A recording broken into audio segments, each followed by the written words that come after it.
우리 옆 사람과 함께 인사를 나누겠습니다. 선교의 축복을 누립시다. 여러분, 이제 진짜 여러분들이 전도의 상급을 받고 선교의 축복을 이제 누려야 할 때가 되어졌습니다. 오늘 우리 한나 찬양대 찬양을 들으면서 참 마음 깊숙하게 이 찬양의 감동, 찬양의 은혜가 밀려왔습니다. 그래서 지금 이제 우리가 내년에 오후 예배를 계획하고 있는 부분들이 뭐냐면은 지금 우리는 내년부터 계속 시작해서 목회의 큰 방향은 헌당과 셋들입니다. 그래서 첫 주는 우리가 헌당을 위한 예배, 둘째 주는 우리가 치유를 위한 예배, 셋째 주는 선교를 위한 예배, 넷째 주는 아이들의 뜰을 위한 예배. 그래서 우리 셋째 주에 우리 오늘 찬양대, 우리 한나 찬양대, 우리 권사님들, 장로님들 또 연합으로 해서 찬양대를 드렸는데 셋째 주나 이렇게 해서 셋째 주에는 우리 한나 찬양대 우리가 같이 찬양을 하고요. 첫 주에는 오늘 우리 안수 집사회 교례를 했습니다. 그래서 매달 첫 주에는 우리 안수 집사님들 중심으로 해서 남성 찬양대를 세우려고 생각을 하고 있습니다. 그래서 우리 모든 우리 안수 집사님들이 먼저 앞장을 서시고요. 또 여기에 동참하는 우리 집사님들, 장로님들 해서 같이 찬양 인도를 받으시고 둘째 주에는 우리 장로님들 우리 찬양대를 통하여서 지역의 흑암을 꺾어 나가고 이제 마지막 주에는 렘넌트. 그래서 매달 마지막 주는 렘넌트 데이로 우리 교회에서 준비를 하려고 합니다.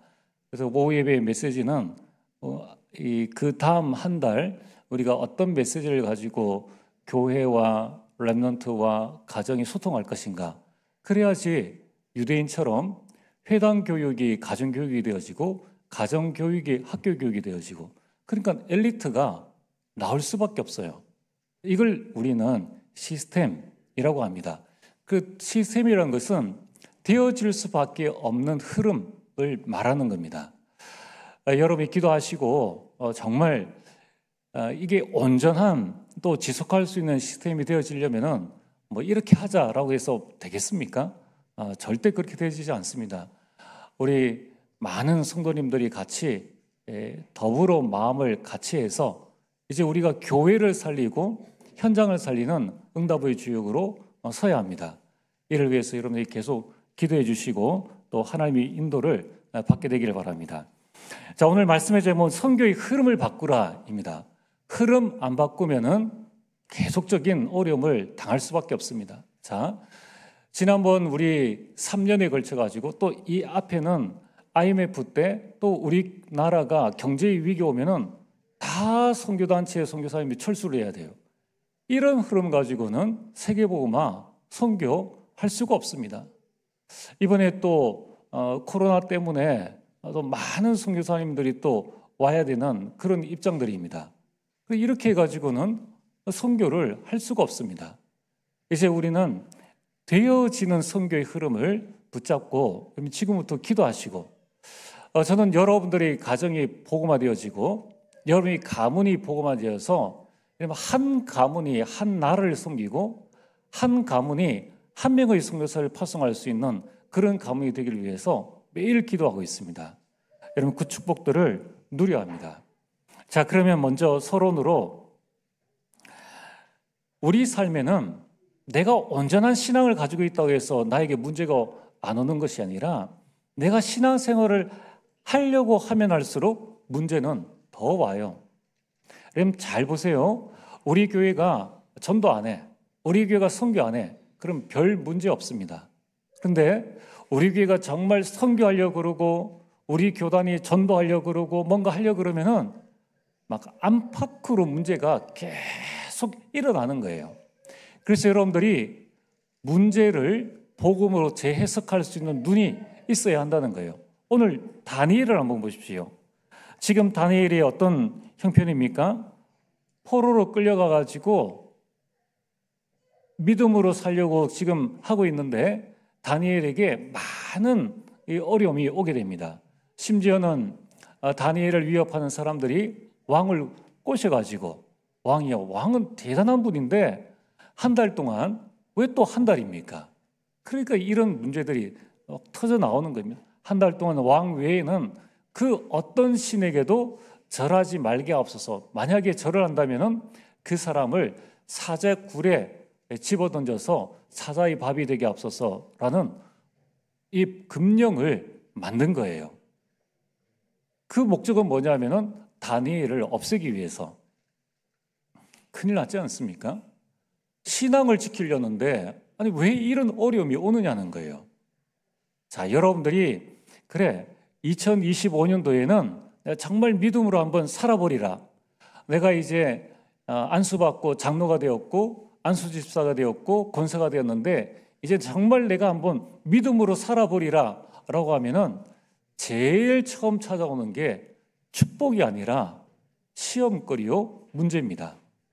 이걸 여러분들이 잘 분별을 해야 되고 하나님의 인도를 받으셔야 되는 거예요. 자, 이때의 다니엘은 어떻게 했는가? 다니엘 6장 10절에 이렇게 말씀하고 있습니다. 다니엘이 조서에 왕의 도장이 찍힌 것을 알고도 알았다는 거예요. 지금 내가 절하면은, 지금 내가 예배드리면은 사자의 밥이 된다라는 걸 알았다는 거예요. 문제가 전혀 해결되지 않았습니다. 그럼에도 불구하고 그는 자기 집에 돌아가서는 윗방에 올라가 예루살렘으로 향한 창문을 열고 전에 하던 대로 하루 3번씩 무릎을 꿇고 기도하며, 자, 여기까지는 다 똑같아요. 이 자리에 계신 분들 중에 문제가 왔을 때 기도 안 하는 사람은 아무도 없습니다. 내 가정과 나에게 문제가 왔을 때 이 자리에 계신 모든 분들은 다 기도해요. 그거는 우리뿐만 아니라 불신자도 자신의 신들에게 기도합니다. 중요한 것은 그 다음이죠. 기도하는데 어떻게 기도하느냐? 그의 하나님께 감사하였더라. 감사하였더라. 여러분, 우리가 기도로 우리 인생 모든 문제가 내가 기도하니까 다 되어진다. 그게 아닙니다. 기도에 하나님은 우리에게 응답하시는데 그 응답을 보는 눈이 언제 열리느냐? 감사할 때 그 눈이 열린다는 것입니다. 그래서 여러분들이 기도로 시작했다면은 내 마음 문단속은 감사로 하는 거예요. 기도하고 난 다음에 불평하고, 기도하고 난 다음에 원망하고, 실컷 기도하고 난 다음에 불신앙하는 것. 그러면은 모든 기도의 응답을 주셔도 받아도 알지를 못합니다. 그래서 여러분들이 기도로 모든 일을 시작했다면 감사로 뒷단속을 딱 해야 되는 거예요. 하나님 감사합니다. 감사합니다. 이 기도가 중요하다는 것입니다. 다니엘은 남들 하듯이 똑같이 하루 3번 기도했는데 중요한 것은 그의 하나님께 감사하였더라. 그럼 이 감사가 여러분들에게 넘쳐나게 되기를 주 이름 축복합니다.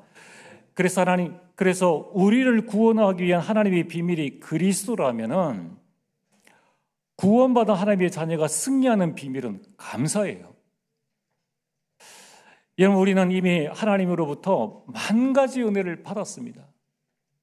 여러분이 정말 여러분이 받은 그 은혜, 여러분이 받은 그 응답을 한번 헤아려 보시길 바랍니다. 나는 몇 가지 응답을 받았는가? 이로 말할 수가 없죠. 그런데 우리는 한 가지 불평으로 모든 하나님의 은혜를 놓쳐버립니다. 이게 우리 자신들이에요. 이제 여러분들이 모든 것을 감사로 바꾸시길 바랍니다. 내 마음속에 원망, 불평, 이거 분명히 사단이 주는 거거든요. 여러분이 아시고 그 모든 원망, 불평, 불신앙 이것을 그리스도로 감사하시고 보좌의 축복으로 감사하시고 보좌의 능력으로 감사하시고 믿음으로 감사하시고 사랑으로 감사하시고 소망으로 감사하시길 바랍니다. 그래서 오늘 오전 메시지 제목이 뭡니까? 절대 감사입니다. 나는 절대 감사를 하고 있느냐? 아니면은 상대적 감사, 억지 감사를 하고 있느냐?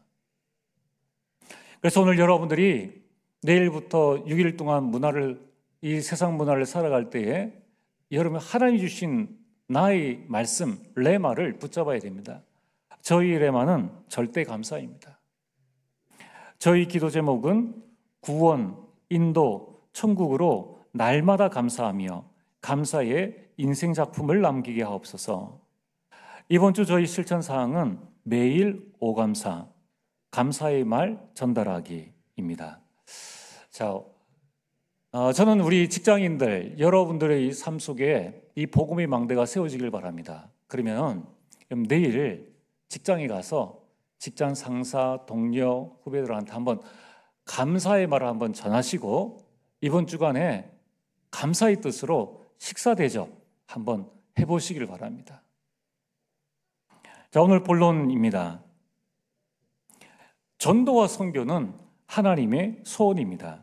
여러분, 그래서 오늘 사도행전 13장 1절에서 4절까지 이 안디옥 교회죠. 안디옥 교회는 교회 설립 때부터 선교를 시작했습니다. 참 우리가 마음에 담아야 합니다. 그래서 그들은 선교팀을 구성하고 선교사를 파송했습니다. 자, 그러면은 오늘 이 시간에 저와 여러분들이 성경에 나타난 선교 역사를 살펴보고 지금 이 시대 우리는 어떻게 237 선교를 할 수 있는가, 그 선교의 흐름을 바꾸는 축복의 시간이 되어지길 바랍니다. 먼저 첫 번째로 구약 시대의 선교입니다.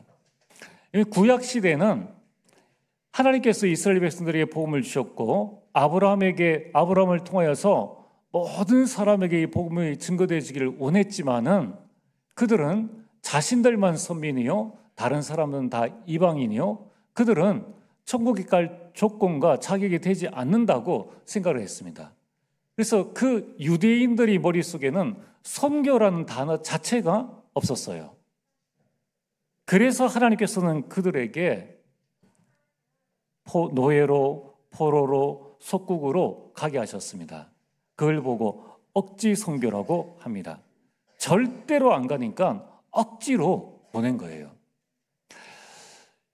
하나님은 하나님이 일을 하십니다. 우리가 억지 부린다고 하나님의 뜻과 계획이 취소되어지는 건 아니에요.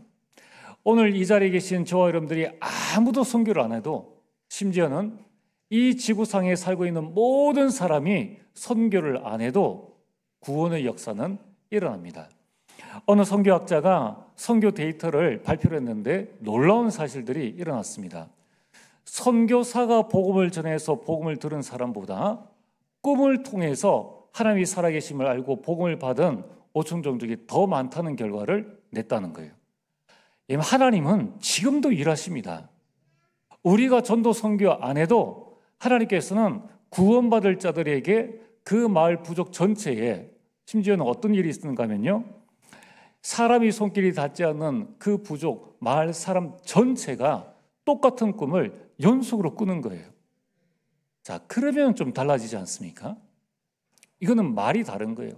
한 사람이 이런 꿈 저런 꿈 꾼 것이 아니라 그 마을에 사는 똑같은 사람이 꿈을 꿔가지고 서로 이야기를 하는데 도대체 이 꿈이 무엇이냐, 이런 이야기를 하다가 어느 날 한 사람이 지나가게 됐어요.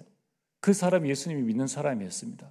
그 말을 듣고 그 마을에 복음을 전했는데 전혀 힘들지 않게 온 마을이 예수를 믿게 되었다는 거예요. 하나님은 하나님의 일을 하십니다. 우리가 억지 부릴 필요가 전혀 없는 거예요. 우리는 못한다, 우리는 안 된다라고 할 이유가 없습니다. 그래서 요셉이 노예로 갔지 않습니까? 요나는 하나님의 말씀에 불순종해서 갔는데도 하나님은 요나를 통하여서 이 선교 역사를 이루어 나가셨다는 거예요. 여러분, 이제 우리는 어떤 선교를 해야 될 것인가? 우리는 구약 시대의 선교를 통하여서 깨달아야 될 것이, 하나님은 여전히 구원의 역사를 이루어 나가고 계시구나, 하나님은 선교를 절대적으로 기뻐하시는구나 하는 것을 보게 됩니다. 두 번째는 신약 시대입니다. 신약 시대는 어떤 선교를 했느냐? 그게 바로 오늘 사도행전 13장 1절에서 4절까지의 말씀입니다. 첫 번째, 보내는 선교입니다. 안디옥 교회가 최초로 선교팀을 구성하고 선교를 시작했습니다. 그래서 바울팀을 보냈죠. 그래서 가는 선교를 했습니다. 이 바울과 실라 두 사람이 이제 거기 가서 복음을 전하는 가는 선교를 한 것입니다. 이러한 신약시대의 선교의 두 흐름, 보내는 선교와 가는 선교를 통하여서 지금까지 2000년 동안 선교 사역으로 전 세계에 복음이 전거되어졌습니다. 그 결과 오늘 저와 여러분들이 이 복음을 듣고 이 자리에 있는 거예요. 자, 그러면 오늘 본론 세 번째입니다. 여러분이 이 선교의 흐름을 잘 보시고 여러분의 마음속에 담으셔야 합니다. 지금은 237 시대입니다. 과학의 발전으로 세계는 하나가 되어졌습니다. 그런데도 세계 경제는 하나가 되어져 가고 세계의 정치는 하나가 되어져 가고 세계의 문화도 전체 흐름을 같이 타나고 있는데 유독 복음만큼은 유독 교회만큼은 하나가 되지 못하고 있다는 겁니다. 자, 이러한 시점에서 우리는 어떻게 해야 될 것인가? 또 왜 이런 일들이 일어나는가? 여러분, 지금 한 국가라 해도 한민족이 아닌 다민족 시대가 되어졌습니다. 지난달입니까? 몇 달 전인가? 신문에 났지 않습니까? 드디어 우리나라도 다민족 국가가 되어졌습니다. 국내 인구의 몇 퍼센트, 아주 적습니다. 1점인가 2점 몇 퍼센트가 되어지면은 그 외국인이 들어오면은 그 나라는 다민족 국가다라고 합니다. 이제 우리나라에 유입된 외국인들이 이 몇백만 명 이상이 되어졌습니다. 그래서 유엔에서 제정한 그 기준대로 우리나라는 이미 다민족 시대가 국가가 되어진 겁니다. 또한 지금 한 가정도 다문화 시대가 되어졌습니다. 이거는 외국에서 국제 결혼한 그 가정만을 이야기하는 게 아닙니다. 지금 우리 가정도 그렇고요. 여러분 가정도 이미 다문화입니다. 여러분, 지금 우리 예전에는 농경시대였는데 농경시대에는 한 가정에 한 문화, 그냥 농사 문화밖에 없었다는 거예요. 이것이 이제 2차 산업혁명, 3차 산업혁명, 4차 산업혁명을 거치면서 IT 시대를 넘어서 지금은 인공지능 시대, AI 시대를 맞이하고 있습니다. 자, 우리 지금 50 이상 연세 드신 분들 가운데에 여러분 탭이라든가 좀 이거 뭐죠? 아이폰에서 나온 거 패드를 쓰시는 분 계십니까? 별로 없죠. 대학생과 그 이하 청년들은 탭 아니면은 아이패드를 써야 됩니다. 그래야지 학교에서 공부를 할 수가 있는 거예요. 시대가 같이 살고 있다고 해서 같은 시대가 아닙니다. 정신과 마음과 모든 것이 똑같은 시대가 아니라는 것입니다. 여러분, 한 가정에도 지금 보면은 우리도 뭐 3세대가 같이 사는 몇몇 가정이 있지 않습니까? 그 시대를 살펴보면은 한 가정 안에 보릿고개 시대가 있죠. 70년대 경제개발 시대가 있죠. 지금 MZ세대가 같이 살고 있는 겁니다. 이미 다문화 시대인 거예요. 한 가문이 모이지 않습니까? 그러면은 할아버지 얘기가 아주 옛날 옛적 호랑이 담배 피우는 그 시절 이야기인 것 같습니다. 보릿고개 하면은 알지를 못합니다. 또 아이들이 지금 쓰는 폰이라든가 이런 부분들 가지고 또는 아이돌 관한 이야기를 하면은 연세 드신 분들이 알아듣지를 못합니다. 자, 이러한 시대의 흐름을 막을 수는 없죠. 이런 흐름이 지금 교회 안에도 똑같습니다. 그럼 지금 우리가 이렇게 앉아 있지만은 말씀을 알아듣는 정도가 다 다르고요. 각자 내일부터의 삶의 현장들이 다 다른 이 시대에 우리가 살아가고 있다는 것입니다. 이런 막을 수 없는 시대의 흐름을 바라보면서 우리는 시대의 흐름을 잘 파악하고 하나님의 인도를 받아야 합니다. 자, 그렇다면은 지금 237 시대에 다민족 시대가 되어졌고 다문화 시대가 되어졌다면은 우리는 보내는 선교, 가는 선교를 넘어서 이것과 함께 해야 될 게 뭡니까? 바로 역선교 시대를 준비해야 한다는 것입니다. 언젠가 유학 온 유학생들이 자기 고국으로 돌아가고 돈 벌러 온 근로자들이 자기 고국으로 돌아가는 그 시대, 대한민국의 많은 사람들이 이 코리안 드림을 꿈꾸고 오고 있는 이 시대에 이제 우리는 그 역선교를 준비해야 한다는 것입니다. 그래서 237 선교팀을 구성해야 됩니다. 우리가 되기 때문에 하고 될 가능성이 있기 때문에 하는 것이 아니라 시대의 흐름을 지금부터 준비해 나가야 된다는 겁니다. 그러면서 우리는 선교 기도 모임을 지금부터 준비해 나가고 이제 선교 캠프를 준비해 나가야 됩니다.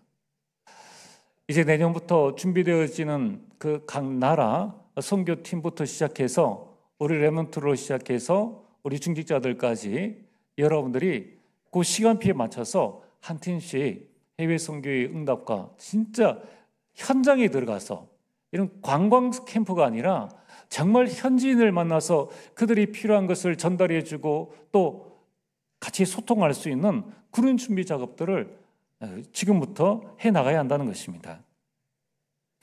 자, 그럼 오늘 결론으로 이것을 어떻게 할 수 있느냐, 이 부분을 이제 여러분들이 지금 내년에 받을 응답들을 지금부터 준비해야 됩니다. 자, 우리 선교국이 받을 응답입니다. 가장 먼저 237 나라 정하기. 자, 지금부터 여러분들이 반드시 나를 향한 하나님의 이면 계약이 있다라는 것을 꼭 기억을 하셔야 됩니다. 그래서 교회를 살리는 일 헌신, 내가 내년에는 교회를 위해서 내가 어떤 헌신을 할 것인가, 교회에 필요한 부분을 두고 헌신하시길 바랍니다. 오늘 우리 안수집사 교회에 사도행전 6장 1절에서 7절의 말씀을 나누었습니다. 초대교회 안에 음식 나누어주는 일로 교회 안에 갈등이 생겨졌는 거예요. 너무 갈등이 심해지니까 그냥 방치해둘 수가 없었습니다. 그래서 사도들이 모든 이 제자들을 불러놓고 그 가운데서 7 집사를 뽑았죠. 자, 보세요. 7 집사를 뽑아가지고 음식 나눠주는 그 일을, 접대하는 일을 맡겼는데 3가지 하나님의 큰 역사가 일어났습니다. 기도 안 했어요. 그냥 그 일만 감당해 나갔는데 하나님의 말씀이 점점 왕성해졌다. 왜냐하면 교회 안에 갈등이 있으면 아무리 하나님의 말씀이 증거되어져도 말씀이 튕겨져 나갑니다. 요즘 우리 교회나 또 이렇게 보면은 말씀이 이렇게 스며드는 것을 좀 보게 되는데요. 왜냐하면 교회 안에 갈등이 있으면은 말씀이 들어갈 틈이 없어요. 그러면 또한 그 일로 말미암아 허다한 제사장의 무리, 종교의 무리들이 돌아오는 하나님의 역사가 일어났습니다. 음식 나눠주는 일, 거기에 전문성이 필요합니까? 아무 전문성이 필요 없어요.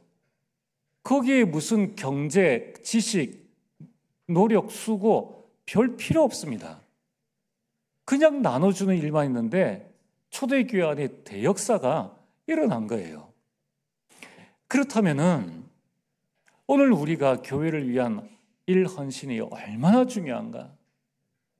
여러분들이 이 헌신을 하는 이 일은 237 선교의 중요한 발판이 되어집니다. 그러면서 현장을 살리는 일기초, 정말 여러분이 현장에서 응답 못 받으면 여러분들은 주님 오시는 그날까지 계속 갈등해요. 교회에서는 된다 그랬는데 현장 가서는 안 되는 거예요. 근데 왜 안 되는지를 본인이 알지를 못합니다. 이러면 교회는 이미 망대가 서 있지 않습니까? 예배 드릴 수 있는 망대. 그리고 여러분이 오기만 하면은 그냥 예배에 동참하면은 은혜 받고 말씀 듣고 찬양하고 기도하고 무언가 하루가 딱 지나고 나면은 영적인 샤워를 한 것 같고 뭔가 좀 채워지는 느낌이 듭니다. 근데 현장에는 그런 시스템이 있느냐는 거예요. 그런 시스템이 있어야 됩니다. 여러분이 이 5 기초 중에 하나의 시스템, 나를 살리고 현장을 살리고 가정과 가문을 살릴 수 있는 그 시스템을 세워나가야 된다는 거예요. 그래서 우리가 현장 신방이 참 중요합니다. 많은 시간과 많은 재정을 들인 것이 아니라 딱 현장에 필요한 여러분 현장의 기도 제목이 뭔가, 여러분 현장에 구원받을 자들이 누구인가를 찾는 것이 중요한 것이죠. 여러분, 그러면서 내 삶의 그 현장 속에서 한 나라를 살리는 응답과 축복들, 하나님께서 응답하실 것이니까 지금부터 준비해 나가는 겁니다. 그래서 가장 먼저 237 나라를 정하려면은 우리 당회 10국이 먼저 응답을 받으셔야 됩니다. 그래서 우리 모든 장로님들은 한 분도 빠지지 마시고 내가 어느 국에 하나님의 인도를 받을 것인가, 그럼 이 당의 10국이 완성되어져야 거기에 따라서 우리 안수 집사회가 이제 총무 역할을 감당하면서 여러분 이 일들을 해나가고 이제 다음 주에 권사 교회를 하게 됩니다. 그럼 우리 권사님들이 그 응답을 가지고 교회 구석구석 같이 이 응답을 누려나가는 겁니다. 오늘 참 또 감사하게 우리 주방에서 많은 헌신을 해서 이제 이 추수감사절의 그 기쁨을, 이 참 교회국이 맛있지 않습니까? 음식이 맛있어가지고 좀 부탁을 드렸습니다. 그래서 우리 김은주 전사님이 교회 안에 계신 성도들 가운데에 연세 드신 분들, 또 예배 참석하지 못하신 분들, 새가족들 등등 이렇게 해서 국을 마련해서 신방도 갔다 오고 또 드리기도 하고 이런 시간들을 가졌다는 거예요. 그걸 이제 우리 구역장 권찰님들 또 여러분 권사님들이 같이 힘을 합쳐가지고 하는 거예요. 오늘 저는 이제 1시에 우리 한나전도회와 함께 이승정 권사님 신방을 사이에 잠깐 갔다 왔습니다. 얼마든지 할 수 있지 않습니까? 우리 남전도에도 할 수 있는 거예요. 우리 여전도에도 할 수 있습니다. 우리 초등부, 중고등부, 대학부, 그러면 그 점심시간 잠깐 멀리는 못 가도 차 타고 10분, 20분 거리 안에 전달하고 잠시 메시지 나누고 기도하고 돌아오는 것 얼마든지 할 수 있다는 거예요. 여러분, 우리가 전도할 수 없다라는 그 생각 자체를 우리는 버리고 이제는 우리 모든 흐름들을 바꿔나가야 됩니다.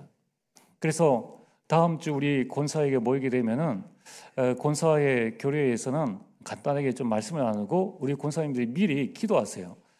안수 집사회는 인원이 적기 때문에 목양실에서 같이 충분히 교제할 수 있는 시간이 있었는데 우리 권사님들은 43명인가 이렇게 되어집니다. 그래서 교제할 수 있는 시간이 없고 또 여러분들이 또 다른 날 모일 수 있는 또 여건도 안 되어집니다.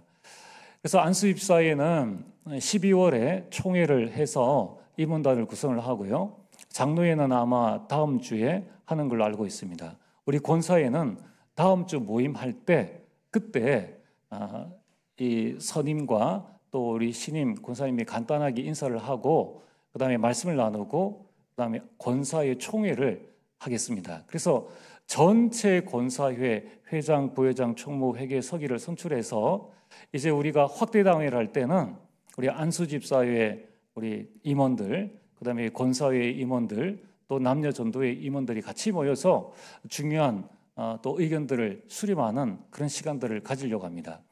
그래서 여러분들이 지금부터는 정말 우리가 이 선교의 흐름을 바꾸려면은 내 생각부터 바꾸고 우리 교회 안에 여러분 전문성, 여러분 현장성, 시스템 요 세 가지를 100% 갖춰 나가서 누구든지 오면은 복음 듣고 이 선교에 귀한 응답과 축복들을 누릴 수 있도록 준비해 나가는 거예요. 자, 그래서 여러분들이 정말 교회가 살면 다 살릴 수 있습니다. 가정도 살고 가문도 살고 여러분의 자녀들도 정말 살릴 수 있다는 거예요. 이러면 교육국을 통하여서 이 영적인 시스템이 딱 세워져서요. 앞으로 교회 활동이 가정 활동으로 연결되어지고 이것이 나중에 학교까지 연결되어지고 현장까지 연결되어지면은 우리 교회를 통해서 복음 엘리트 나옵니다. 복음 대통령 나옵니다. 노벨상도 나올 수 있다는 거예요. 우리가 그런 비전을 꿈꾸고 하나님의 인도를 받아야 되지 않겠습니까?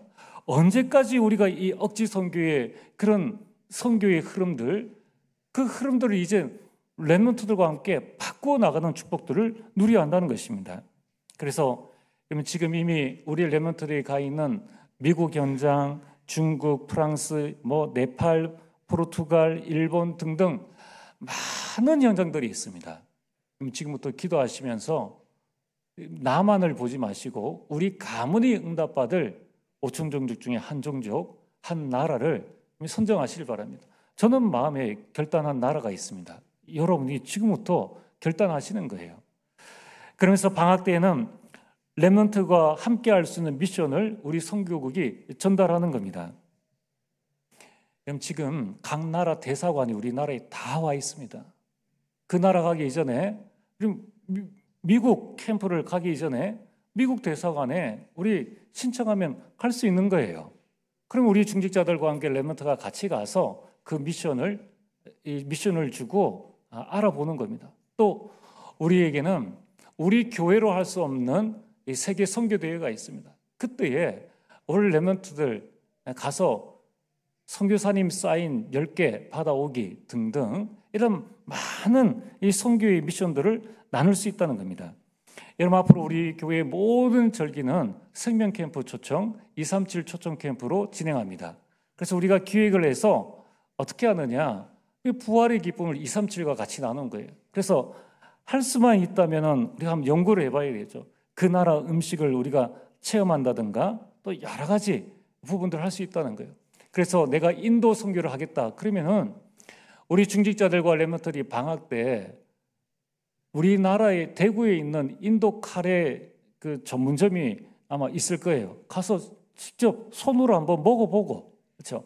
이런 여러 가지 부분들을 통해 가지고 선교를 우리가 실제적인 내 삶의 현장에서 내가 체험하고 누리고 준비해 나갈 수 있는 작업들을 해 나가야 된다는 거예요. 이제 또한 우리는 어떤 응답을 받아야 됩니까? TCK를 영적 가족으로 삼는 준비를 해야 됩니다. 여러분이 우리가 아프리카에 언제 가겠습니까? 그럼 우리가 중남미에 매년마다 우리가 갈 수 있겠습니까? 가면 좋겠죠. 그런데 거기에 있는 선교사님과 연결해서 우리 그 한 명의 렘넌트를 영적 가족 삼아가지고 우리가 같이 교류할 수 있다면, 옛날에는 인터넷 발전이 없었지 않습니까? 지금은 중국, 전 세계가 같은 문화권이에요. 줌이나 여러 가지 부분들을 하면 얼마든지 소통할 수 있는, 관심만 있으면 선교의 축복을 내가 있는 자리에서 얼마든지 누릴 수 있는데, 안디옥 교회의 축복을 여러분 가정에서, 여러분 집에서, 여러분 가문에서 누릴 수 있다는 겁니다. 그래서 추석의 오전에 여러분의 가문을 위한 예배를 드린다면은 오후에는 선교 예배를 드리고, 이거는 우리가 정한 그 나라에 있는 렘넌트나 선교사님과 줌으로 연결해서 같이 예배를 드리고 소통하고 헌금할 수 있는 그런 시간들도 가질 수 있다는 거예요. 네 번째는 대구에 다민족 현장이 너무나 많이 있습니다. 여러분, 우리 성서에도 다민족들만 모이는 그런 시장들이 있죠. 우리 삼공단에도 많죠. 공단 주변으로 여러 가지 많은 다민족들이 있습니다. 그럼 해외에 나가서 캠프하는 거나 대구에 있는 그 현장에 가서 캠프하는 거나 똑같은 캠프라는 거예요. 그래서 앞으로 우리는 다민족 현장 선교 캠프를 준비해야 됩니다. 이러한 우리 안에서의 준비를 통해서 이제는 방학 때마다 또는 중요한 절기 때마다 우리 렘넌트들과 중직자들이 한 팀에 져서 그 나라 선교를 하나하나씩 준비해 나가는 겁니다. 여러분들, 하나님의 말씀이 내 곁에 나와 맞아야 됩니다. 선교가 선교사님이 하는 거다. 그러면 나는 선교의 축복을 어떻게 받을 수 있습니까? 그건 옛적에 그런 선교의 응답을 보내는 선교사로 받을 수 있죠. 그러나 이제는 하나님께서 우리에게 다민족 시대를 열어주심으로 내가 있는 현장에서 똑같은 선교의 응답과 축복들을 받을 수 있다는 겁니다.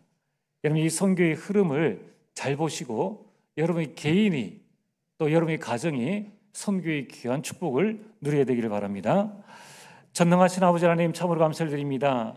하나님, 이제 억지 선교가 아니라 하나님께서 원하시는 이 역선교의 응답과 축복들을 누릴 수 있도록 역사하여 주시옵소서. 선교의 흐름을 바꾸고 이제 우리 교회가 본격적으로 모든 성도와 모든 가정이 함께 237 선교의 견능답과 축복들을 누릴 수 있도록 인도하여 주옵소서.